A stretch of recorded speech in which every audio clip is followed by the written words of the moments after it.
MTN News, this is Montana This Morning. RY Timber in Livingston was impacted by a fire 6 months ago, destroying their planer building. I'm Jolie Celine. I'll tell you about a fire today that has now damaged their sawmill building. I'm Jose George in Washington. President Biden's State of the Union address is now over. So what are the big takeaways? Will anything change to help your family? We break it down next. All right, 6:30 on this Wednesday morning. Good morning, Southwest Montana. Beautiful view over Bozeman, over Butte. Yeah. It's a good reminder that it's still winter. Absolutely. You can see the flakes coming down right now. Yeah, I get to go out and play in that here in about 12 minutes or so. Well, lucky Not that you. I'm keeping track. We'll open the door for you when you come I back bet. And lock it on the way out. Temperatures this morning are dropping. The warmest part of the day is already passed. Yeah. Temperatures are chilly. We are seeing scattered snow showers this morning. Don't look for a lot of accumulation. It's just inopportune. It's a morning commute nightmare typically, but we're not seeing many accidents as of yet. We are getting some reports of some snow and ice on I-90 between Belgrade and back toward Three Forks, also Homestake Pass. A little bit of light snow falling on campus. Our temperatures are going to be dropping through the afternoon. Windy and colder for the day today. It does look like our temperatures warm up as we get closer to the weekend. I'll talk about the timing of that coming up in just a few minutes. Thank you, Matt. Well, another devastating fire at RY Timber in Livingston. Yeah, as MTN's Jolie Celine reports, rebuilding what was lost last September was on the horizon. Now the company facing yet another challenge. I'm here at RY Timber in Livingston, where 6 months ago a planer building was destroyed by a fire. And now another fire has damaged their sawmill. Just as RY was given the green light to rebuild their planer building, what's left of it seen here. Their sawmill went up in flames. Employees gathered and watched as firefighters worked, examining the building they've worked in for years. The inside now charred from fire. Multiple agencies responded to the fire at 12:30 Tuesday morning. The blaze took about 6 hours to contain. Zach Profit with Park County Rural Fire says their crew worked for about 12 hours. And we're still working on overhaul, but looking to be wrapped up here shortly. I spoke with two employees who didn't want to appear on camera, but they told me it's no doubt they've been dealt a tough hand lately. However, the crew of 86 is getting through it together. They also say this won't be the end of RY. As for the cause of the fire, Unfortunately, right now the cause is still under investigation. in Livingston, Jolie Celine, MTN News. On the national scene this morning, the State of the Union address was last night, where President Joe Biden recognized his administration's accomplishments from the economy, health care, and more. But how did our Montana representatives react to President Biden's address? Right, that's a question that MTN's Jonathan Amberian recaps from the varying Montana senators as well as the representatives. On Tuesday night, President Joe Biden laid out what he sees as his administration's accomplishments over the last year and goals for the next year in his annual State of the Union address. The members of Montana's congressional delegation had strong and varying reactions to the speech. Democratic Senator Jon Tester released a video statement praising Biden for what he laid out in the address. Appreciate the fact that the president talked about what he was going to do to lower costs for working families and small businesses, and how he's going to fight inflation, how he's going to continue to take care of our veterans in a way that our veterans deserve. I hope he continues to work with folks on both sides of the aisle, particularly in areas like the southern border, which needs some attention, particularly in areas like China, as we saw this last weekend with a balloon that floated over the United States. But Republican Senator Steve Daines was sharply critical. On Twitter, he accused Biden of misleading the American public and said, quote, "Joe Biden could have promised in this speech he would stop the reckless government spending that is breaking the bank for folks in Montana and across the country, but he didn't, because he won't." Republican Congressman Ryan Zinke also pushed back, saying in a statement, quote, "Montanans deserve to hear a lot more from President Biden at the State of the Union, but unfortunately, this is exactly what we have come to expect. He did everything but admit our country is worse off than it was before he took office, and the things he did admit were worse he blamed on other people." In 2022, Congressman Matt Rosendale didn't attend the speech because he objected to the COVID restrictions. This year, the Republican was in attendance and released a video response on Twitter. It was just a fairy tale. We didn't hear anything about the record high inflation. We didn't hear anything about the record high energy costs.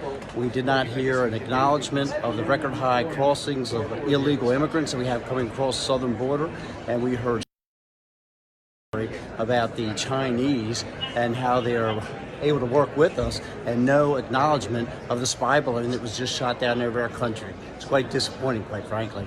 In Helena, Jonathan Amberian, MTN News. Thank you very much, Jonathan. Now, President Biden is taking his State of the Union message on the road with stops in Wisconsin and Florida today and tomorrow. This comes after Tuesday night's speech in which the president called for lawmakers to act in a bipartisan way to improve the economy, health care, and more. Our Joe St. George now with the 3 big takeaways from the president's most anticipated speech of the year. God bless you all, and may God protect our troops. The president's State of the Union speech is now over. Traditionally, his most watched address of the year. Because the people of this nation are strong. The State of the Union is strong. Now the question is, will this speech change anything? Will any new laws actually pass to help your family? Just in case you missed the address, here are the 3 big takeaways. Takeaway number 1, President Biden isn't giving up on bipartisanship. During the State of the Union address, the president challenged Congress to keep working to pass big policies in a bipartisan way. Last Congress, Democrats and Republicans found a way to come together on computer chips and infrastructure. Tuesday night, he called for Congress to come together on immigration, fighting cancer, the debt ceiling, addressing fentanyl overdoses.